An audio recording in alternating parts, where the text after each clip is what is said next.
సంఖ్యాకాండము 33వ అధ్యాయము.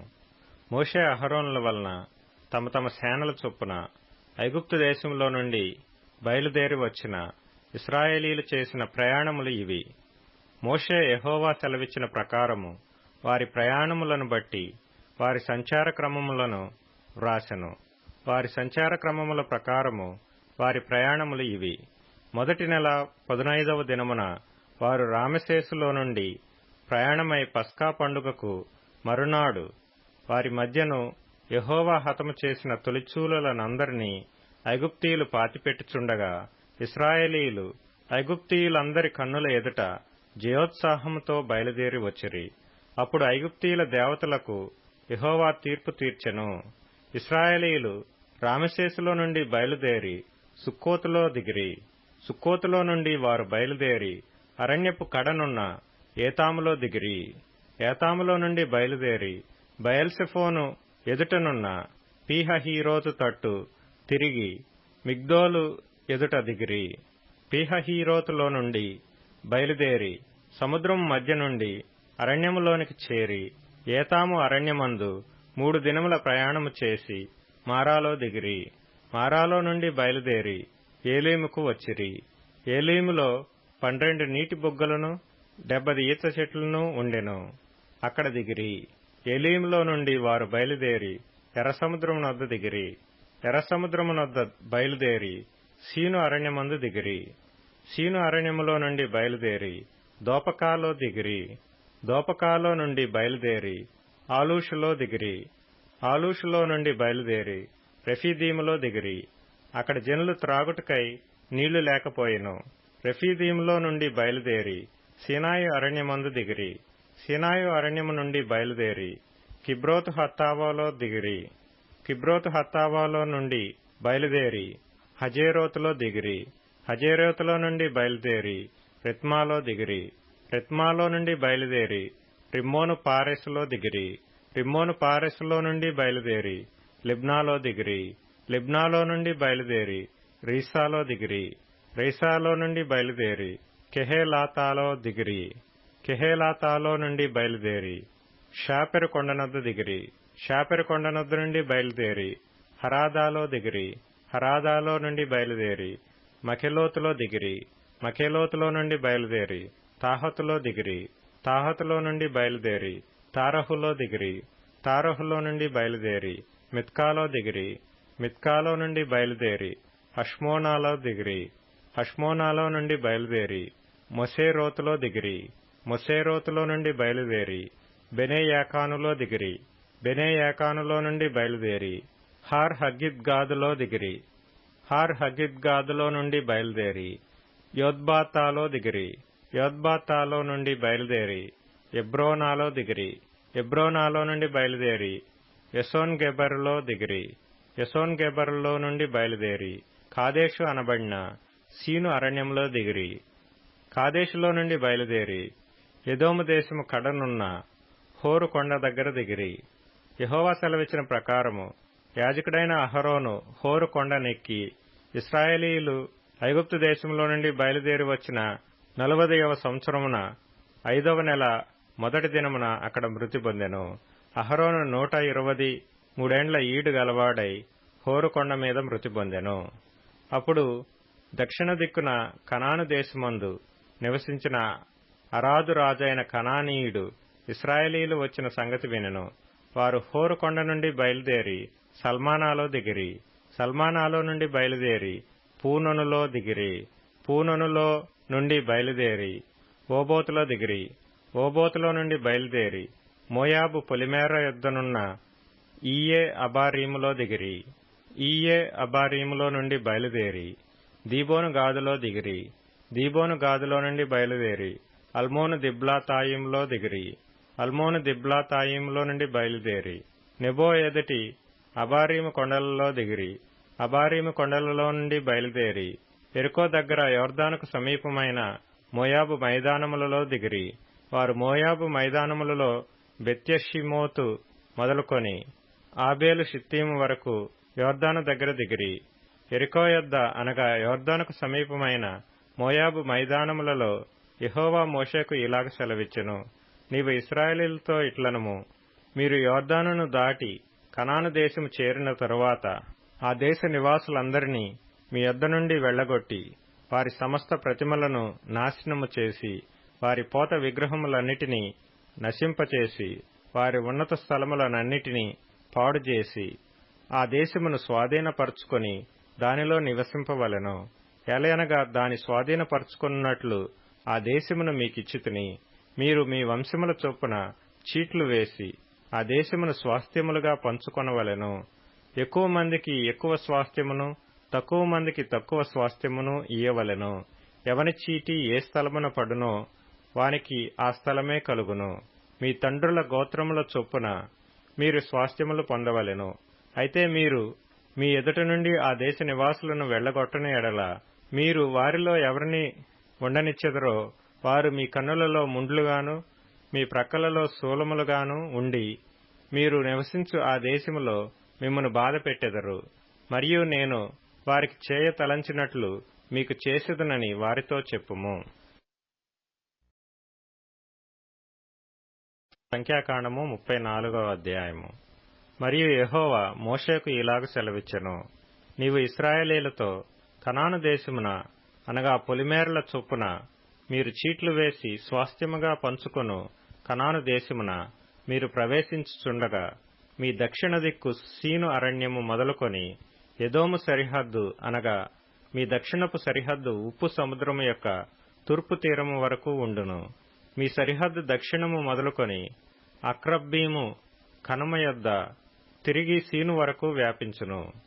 అది దక్షిణము నుండి కాదేషు బర్నేయ వరకు వ్యాపించి అక్కడ నుండి హసరద్దారు వరకు పోయి అక్కడ నుండి అస్మోను వరకు సాగును. అస్మోను నుండి ఐగుప్తు నది వరకు సరిహద్దు తిరిగి సముద్రం వరకు వ్యాపించును. పడమటి సరిహద్దు ఏదనగా మహాసముద్రము, అదే మీకు పడమటి సరిహద్దుగా నుండును. మీ ఉత్తరపు సరిహద్దును మహాసముద్రము యొద్ద నుండి హోరు కొండ వరకు ఏర్పరచుకొనవలెను. హోరు కొండ యొద్ద నుండి హమాతునకు పోవు మార్గము వరకు ఏర్పరచుకొనవలెను. ఆ సరిహద్దు సెదాదు వరకు వ్యాపించును. అక్కడ నుండి సరిహద్దు జిప్రోను వరకు వ్యాపించును. దాని చివర హసరేనానునొద్ద ఉండును. అది మీకు ఉత్తరపు సరిహద్దు. తూర్పు సరిహద్దు హసరేనాను నుండి షపాము వరకు మీరు ఏర్పరచుకొనవలెను. షపాము నుండి సరిహద్దు అయ్యూనుకు తూర్పున రిబ్లా వరకు ఉండును. ఆ సరిహద్దు దిగి తూర్పున కిన్నెరెతు సముద్రము నొడ్డును తగిలియుండును.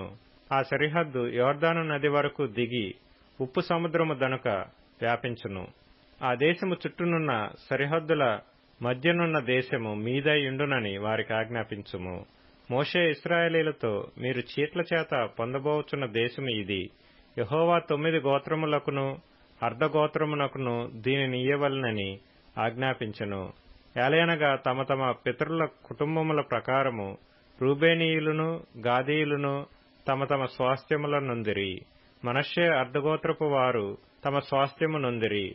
ఆ 2 గోత్రపు వారును అర్ధగోత్రపు వారును సూర్యోదయ దిక్కున అనగా తూర్పు దిక్కున యెరికో యొద్ద యొర్దాను యువతల తమ తమ స్వాస్థ్యములను పొందిరని చెప్పెను. మరియు యెహోవా మోషేకు ఇలాగ సెలవిచ్చెను, ఆ దేశమును మీకు స్వాస్థ్యముగా పంచిపెట్టవలసిన వారెవరనగా యాజకుడైన ఎలియాజరును నూను కుమారుడైన యెహోషువయు. మరియు ఆ దేశమును మీకు స్వాస్థ్యముగా పంచిపెట్టుటకు ప్రతి గోత్రములో ఒక్కొక్క ప్రధానుని ఏర్పరచుకొనవలెను. వారెవరనగా యూదావారి గోత్రములో యెఫున్నె కుమారుడైన కాలేబు, షిమ్యోను గోత్రములో అమీహూదు కుమారుడైన షెమూయేలు, బెన్యామీనీయుల గోత్రములో కిస్లోను కుమారుడైన ఎలీదాదు, దానీయుల గోత్రములో ఎగ్లీ కుమారుడైన బుక్కి ప్రధాని, యోసేపు పుత్రులలో ఏఫోదు కుమారుడైన హన్నీయేలు మనష్షీయుల గోత్ర ప్రధాని, ఎఫ్రాయిమీల గోత్రములో షిప్తాను కుమారుడైన కెమూయేలు ప్రధాని, జెబూలూనీయుల గోత్రములో పర్నాకు కుమారుడైన ఎలీషాపాను ప్రధాని, ఇస్సాకారీల గోత్రములో అజాను కుమారుడైన పల్తీయేలు ప్రధాని, అషేరీయుల గోత్రములో షెలోమి కుమారుడైన అహీహూదు ప్రధాని, నఫ్తాలీయుల గోత్రములో అమీహూదు కుమారుడైన పెదహేలు ప్రధాని. కనాను దేశములో ఇశ్రాయేలీయులకు వారి వారి స్వాస్థ్యములను పంచిపెట్టుటకు యెహోవా ఆజ్ఞాపించిన వారు వీరే. సంఖ్యాకాండము 35వ అధ్యాయము. మరియు యెరికో యొద్ద యొర్దానుకు సమీపమైన మోయాబు మైదానములలో యెహోవా మోషేకు ఇలాగు సెలవిచ్చెను. ఇశ్రాయేలీయులు తాము పొందు స్వాస్థ్యములో లేవీయులు నివసించుటకు వారికి పురములను ఇయ్యవలెనని వారికి ఆజ్ఞాపించుము. ఆ పురముల చుట్టూనున్న పల్లెలను లేవీయులకి ఇయ్యవలెను. వారు నివసించుటకు ఆ పురములు వారి వగును. వారి పొలములు వారి పశువులకును వారి మందలకును వారి సమస్త జంతువులకును ఉండవలెను. మీరు లేవీయులకిచ్చు పురముల పల్లెల ప్రతి పురము యొక్క గోడ మొదలుకొని చుట్టూ 1000 మూరలు, మరియు మీరు ఆ పురముల వెలుపల నుండి తూర్పు దిక్కున 2000 మూరలను, దక్షిణ దిక్కున 2000 మూరలను, పడమటి దిక్కున 2000 మూరలను, ఉత్తర దిక్కున 2000 మూరలను కొలవవలెను. ఆ నడుమ పురముండవలెను. అది వారి పురములకు పల్లెలుగా నుండును. మరియు మీరు లేవీయులకిచ్చు పురములలో 6 ఆశ్రయపురములుండవలెను. నరహంతకుడు వాటిలోనికి పారిపోవునట్లుగా వాటిని నియమింపవలెను. అవియుగాక 42 పురములను ఇయ్యవలెను. వాటి వాటి పల్లెలతో కూడా మీరు లేవీయులకు ఇయ్యవలసిన పురములన్నీయు 48. మీరు ఇచ్చు పురములు ఇశ్రాయేలీయుల స్వాస్థ్యములో నుండియే ఇయ్యవలెను. మీరు ఎక్కువైన దానిలో ఎక్కువగాను తక్కువైన దానిలో తక్కువగాను ఇయ్యవలెను. ప్రతి గోత్రము తాను పొందు స్వాస్థ్యము చొప్పున తన తన పురములలో కొన్నిటిని లేవీయులకు ఇయ్యవలెను. మరియు యెహోవా మోషేకు ఇలాగు సెలవిచ్చెను. నీవు ఇశ్రాయేలీయులతో ఇట్లనుము. మీరు యొర్దాను దాటి కనాను దేశంలోనికి వెళ్లిన తరువాత ఆశ్రయపురములుగా ఉండుటకు మీరు పురములను ఏర్పరచుకొనవలెను. పొరబాటున ఒకని చంపినవాడు వాటిలోనికి పారిపోవచ్చును. తీర్పు పొందుటకై నరహంతకుడు సమాజమునెదుట నిలుచు వరకు వాడు మరణశిక్ష నొందకూడదు. గనుక ప్రతి హత్య చేయువాడు రాకుండా అవి మీకు ఆశ్రయపురములుగా ఉండును. మీరు ఇయ్యవలసిన ఆ పురములలో 6 ఆశ్రయపురములుండవలెను. వాటిలో యొర్దాను యువతల 3 పురములను ఇయ్యవలెను. కనాను దేశంలో 3 పురములను ఇయ్యవలెను. అవి మీకు ఆశ్రయపురములుగా ఉండును. పొరబాటున ఒకని చంపిన ఎవడైనను వాటిలోనికి పారిపోవునట్లు ఆ 6 పురములు ఇశ్రాయేలీయులకును పరదేశులకును మీ మధ్య నివసించు వారికిని ఆశ్రయమై ఉండును. ఒకడు చచ్చునట్లు వానిని ఇనుప ఆయుధంతో కొట్టువాడు నరహంతకుడు. ఆ నరహంతకునికి నిశ్చయముగా మరణశిక్ష విధింపవలెను. ఒకడు చచ్చునట్లు మరియొకడు రాతితో వాని కొట్టగా దెబ్బతినిన వాడు చనిపోయిన ఎడల కొట్టినవాడు నరహంతకుడగును. ఆ నరహంతకుడు నిశ్చయముగా మరణశిక్ష నొందును. మరియు ఒకడు చచ్చునట్లు మరియొకడు చేతికొర్రతో కొట్టగా దెబ్బతినిన వాడు చనిపోయిన ఎడల కొట్టినవాడు నరహంతకుడగును. ఆ నరహంతకుడు నిశ్చయముగా మరణశిక్ష నొందును. హత్య విషయములో ప్రతి హత్య చేయువాడు తానే నరహంతకుని చంపవలెను. వాని కనుగొనినప్పుడు వాని చంపవలెను. ఒకడు చచ్చునట్లు వాని పగపట్టి పొడిచినను లేక పొంచియుండి వాని మీద దేనినైనను వేసినను, లేక ఒకడు చచ్చునట్లు వైరము వలన చేతితో వాని కొట్టినను, కొట్టినవాడు నరహంతకుడు. నిశ్చయముగా వాని చంపవలెను. నరహత్య విషయంలో ప్రతి హత్య చేయువాడు ఆ నరహంతకుని కనుగొన్నప్పుడు వాని చంపవలెను. అయితే పగపట్టక హఠాత్తుగా వానిని పొడిచినను, పొంచియుండక వాని మీద ఏ ఆయుధమునైనా వేసినను, వాని చూడక ఒకడు చచ్చునట్లు వాని మీద రాయి పడవేసినను, దెబ్బతినినవాడు చనిపోయిన ఎడల కొట్టినవాడు వాని మీద పగపట్టలేదు, వానికి హాని చేయగోరలేదు. కాబట్టి సమాజము ఈ విధులను బట్టి కొట్టిన వానికిని హత్య విషయములో ప్రతిహత్య చేయువానికిని తీర్పు తీర్చవలెను. అట్లు సమాజము నరహత్య విషయంలో ప్రతిహత్య చేయువాని చేతిలో నుండి ఆ నరహంతకుని విడిపింపవలెను. అప్పుడు సమాజము వాడు పారిపోయిన ఆశ్రయపురమునకు వాని మరలా పంపవలెను.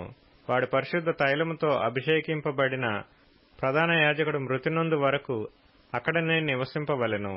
అయితే ఆ నరహంతకుడు ఎప్పుడైనను తాను పారిపోయి చొచ్చిన ఆశ్రయపురము యొక్క సరిహద్దును దాటి వెళ్ళునప్పుడు నరహత్య విషయంలో ప్రతిహత్య చేయువాడు ఆశ్రయపురము యొక్క సరిహద్దు వెలుపల వాని కనుగొనిన ఎడల ఆ ప్రతిహంతకుడు ఆ నరహంతకుని చంపినను వాని మీద ప్రాణము తీసిన దోషము ఉండదు. ఏలయనగా ప్రధాన యాజకుడు మృతి నొందు వరకు అతడు ఆశ్రయపురములోనే నివసింపవలెను. ప్రధాన యాజకుడు మృతి నొందిన తరువాత ఆ నరహంతకుడు తన స్వాస్థ్యమున్న దేశమునకు తిరిగి వెళ్లవచ్చును. ఇవి మీ సమస్త నివాస స్థలములలో మీ తరతరములకు మీకు విధింపబడిన కట్టడ. ఎవడైనను ఒకని చావగొట్టిన ఎడల సాక్షుల నోటి మాట వలన ఆ నరహంతకునికి మరణశిక్ష విధింపవలెను. ఒక సాక్షి మాట మీదనే ఎవనికిని మరణశిక్ష విధింపకూడదు. చావతగిన నరహంతకుని ప్రాణము కొరకు మీరు విమోచన ధనమును అంగీకరింపక నిశ్చయముగా వానికి మరణశిక్ష విధింపవలెను. మరియు ఆశ్రయపురమునకు పారిపోయిన వాడు యాజకుడు మృతి నొందక మునుపు స్వదేశమందు నివసించినట్లు వాని చేత విమోచన ధనమును అంగీకరింపకూడదు. మీరుండు దేశమును అపవిత్రపరచకూడదు. నరహత్య దేశమును అపవిత్రపరచును గదా. దేశములో చిందిన రక్తము నిమిత్తము చిందించిన వాని రక్తము వలననే ప్రాయశ్చిత్తము కలుగును గాని మరి దేని వలనను కలుగదు. మీరు నివసించు దేశమును అపవిత్రపరచకూడదు. అందులో నేను మీ మధ్యను నివసించుచున్నాను. నిజముగా యెహోవా అను నేను ఇశ్రాయేలీల మధ్య నివసించుచున్నాను. సంఖ్యాకాండము 36వ అధ్యాయము. యోసేపు పుత్రుల వంశములలో మాకీరు కుమారుడును మనష్షే మనమడునైన గిలాదు యొక్క పుత్రువంశముల పెద్దలు వచ్చి మోషే ఎదుటను ఇశ్రాయేలీల పితరుల కుటుంబముల ప్రధానుల ఎదుటను మాట్లాడి ఇట్లనిరి. ఆ దేశమును వంతు చీట్ల చొప్పున ఇశ్రాయేలీలకు స్వాస్థ్యముగా ఇయ్యవలెనని యెహోవా మా ఏలిన వానికి ఆజ్ఞాపించెను. మరియు మా సహోదరుడైన సెలోపెహాదు స్వాస్థ్యమును అతని కుమార్తెలకు ఇయ్యవలెనని మా ఏలినవాడు యెహోవా చేత ఆజ్ఞ నొందెను. అయితే వారు ఇశ్రాయేలీలలో వేరు గోత్రముల వారినెవరినైనను పెండ్లి చేసుకొనిన ఎడల వారి స్వాస్థ్యము మా పితరుల స్వాస్థ్యము నుండి తీయబడి వారు కలిసికొనిన వారి గోత్ర స్వాస్థ్యముతో కలపబడి మాకు వంతు చీట్ల చొప్పున కలిగిన స్వాస్థ్యము నుండి విడిపోవును. కాబట్టి ఇశ్రాయేలీలకు సునాద సంవత్సరము వచ్చునప్పుడు వారి స్వాస్థ్యము వారు కలిసికొనిన వారి గోత్ర స్వాస్థ్యముతో కలపబడును గనుక ఆ వంతున మా పితరుల గోత్ర స్వాస్థ్యము తగ్గిపోవుననగా మోషే యెహోవా సెలవిచ్చినట్లు ఇశ్రాయేలీలకు ఆజ్ఞాపించి ఇట్లనెను. యోసేపు పుత్రుల గోత్రికులు చెప్పినది న్యాయమే. యెహోవా సెలోపెహాదు కుమార్తెలను గూర్చి సెలవిచ్చిన మాట ఏదనగా వారు తమకు ఇష్టులైన వారిని పెండ్లి చేసుకొనవచ్చును గాని వారు తమ తండ్రి గోత్ర వంశములోనే పెండ్లి చేసుకొనవలెను. ఇశ్రాయేలీల స్వాస్థ్యము ఒక గోత్రములో నుండి వేరొక గోత్రములోనికి పోకూడదు. ఇశ్రాయేలీలలో ప్రతివాడును తన తన పితరుల గోత్ర స్వాస్థ్యమును హత్తుకొని ఉండవలెను. మరియు ఇశ్రాయేలీలకు వారి వారి పితరుల స్వాస్థ్యము కలుగునట్లు ఇశ్రాయేలీల గోత్రములలో స్వాస్థ్యము గల ప్రతి కుమార్తెయు తన తండ్రి గోత్ర వంశములోనే పెండ్లి చేసుకొనవలెను.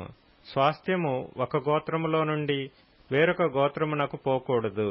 ఇశ్రాయేలీల గోత్రములు వారి వారి స్వాస్థ్యములో నిలిచి ఉండవలెను. యెహోవా మోషేకు ఆజ్ఞాపించినట్లు సెలోపెహాదు కుమార్తెలు చేసిరి. సెలోపెహాదు కుమార్తెలైన Mahlah, Tirzah, Hoglah, Milcah, Noah తమ తండ్రి సహోదరుని కుమారులను పెండ్లి చేసుకొనిరి. వారు యోసేపు కుమారులైన మనష్షీయులను పెండ్లి చేసుకొనిరి గనుక వారి స్వాస్థ్యము వారి తండ్రి గోత్ర వంశములోనే నిలిచెను. యెరికో యొద్ద యొర్దానుకు సమీపమైన మోయాబు మైదానములలో యెహోవా మోషే చేత ఇశ్రాయేలీలకు ఆజ్ఞాపించిన విధులను ఆజ్ఞలను ఇవే.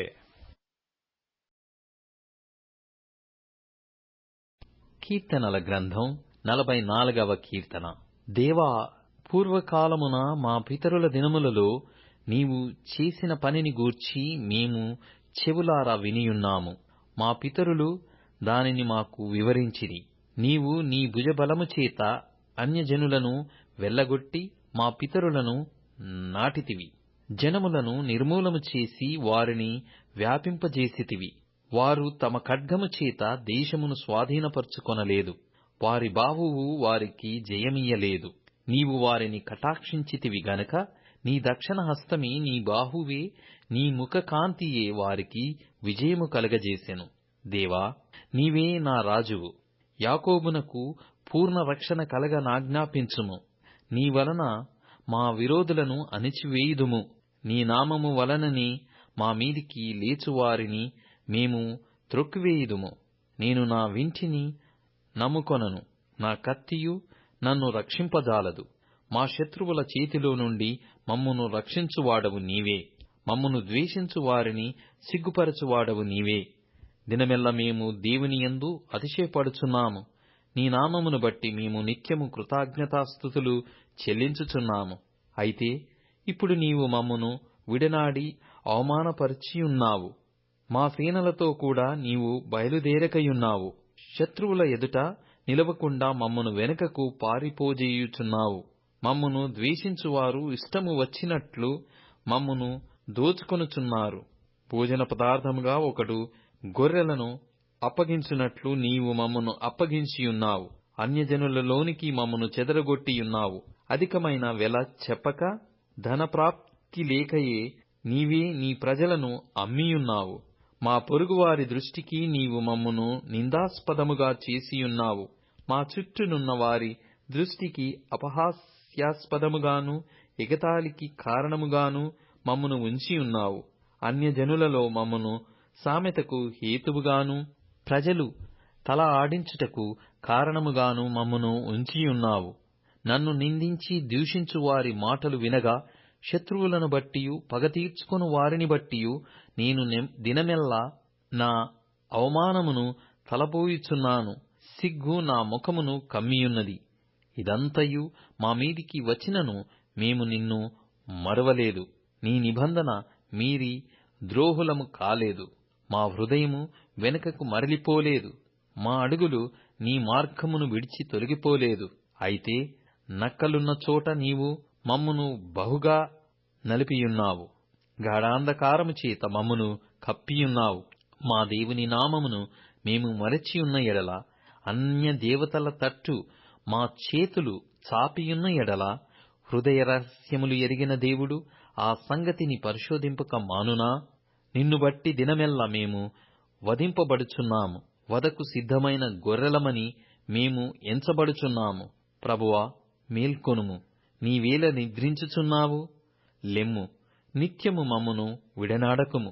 నీ ముఖమును నీవేళ మరుగుపరిచియున్నావు? మా బాధను, మాకు కలుగు హింసను నీవేళ మరచియున్నావు? మా ప్రాణము నేలకు కృంగియున్నది. మా శరీరము నేలను పట్టియున్నది. మా సహాయమునకు లెమ్ము. నీ కృపను బట్టి మమ్మును విమోచింపుము. లూకా సువార్త 4వ అధ్యాయము.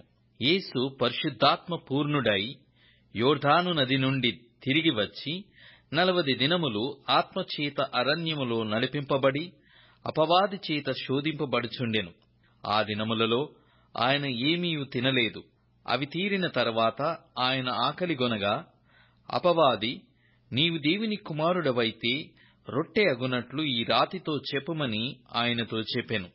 అందుకు యేసు, మనుష్య కుమారుడు రొట్టె వలన మాత్రమే జీవించడు అని వ్రాయబడి ఉన్నదని వానికి ప్రత్యుత్తరమిచ్చెను.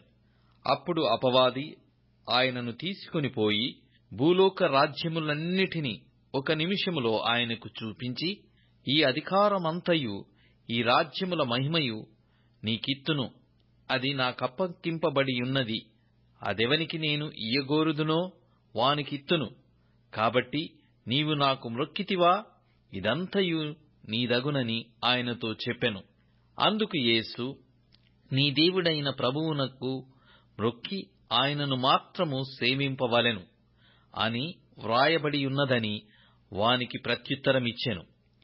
పిమ్మట ఆయనను యెరూషలేమునకు తీసుకునిపోయి దేవాలయ శిఖరమున ఆయనను నిలవబెట్టి, నీవు దేవుని కుమారుడవైతే ఇక్కడి నుండి క్రిందికి దుముకుము. నిన్ను కాపాడుటకు నిన్ను గూర్చి తన దూతలకు ఆజ్ఞాపించును. నీ పాదమెప్పుడైనను రాతికి తగులకుండా వారు నిన్ను చేతులతో ఎత్తుకొందురు అని వ్రాయబడియున్నదని ఆయనతో చెప్పెను. అందుకు యేసు, నీ దేవుడైన ప్రభువును శోధింపవలదు అని చెప్పబడియున్నదని వానికి ప్రత్యుత్తరమిచ్చెను. అపవాది ప్రతిశోధనను ముగించి కొంతకాలము ఆయనను విడిచిపోయెను. అప్పుడు యేసు ఆత్మబలముతో గలిలయకు తిరిగి వెళ్ళెను. ఆయనను గూర్చిన సమాచారము ఆ ప్రదేశమందంతటా వ్యాపించెను. ఆయన అందరి చేత ఘనత నొంది వారి సమాజ మందిరములలో బోధించుచూ వచ్చెను. తరువాత ఆయన తను పెరిగిన నజరేతునకు వచ్చెను. తన వాడుక చొప్పున విశ్రాంతి దినమందు సమాజ మందిరములోనికి వెళ్లి చదువుటకై నిలుచుండగా ప్రవక్తయైన యెషయా గ్రంథము ఆయన చేతికి ఇయ్యబడెను. ఆయన గ్రంథము విప్పగా, ప్రభువు ఆత్మ నా మీద ఉన్నది, బీదలకు సువార్త ప్రకటించుటకై ఆయన నన్ను అభిషేకించెను. చెరలోనున్న వారికి విడుదలను, గ్రుడ్డివారికి చూపును కలుగునని ప్రకటించుటకును, నలిగిన వారిని విడిపించుటకును, ప్రభువు హితవత్సరము ప్రకటించుటకును ఆయన నన్ను పంపియున్నాడు అని వ్రాయబడిన చోటు ఆయనకు దొరికెను. ఆయన గ్రంథము చుట్టి పరిచారకునికిచ్చి కూర్చుండెను. సమాజ మందిరములో నున్న వారందరూ ఆయనను తేరిచూడగా, ఆయన, నేడు మీ వినికిడిలో ఈ లేఖనము నెరవేరినదని వారితో చెప్పసాగెను.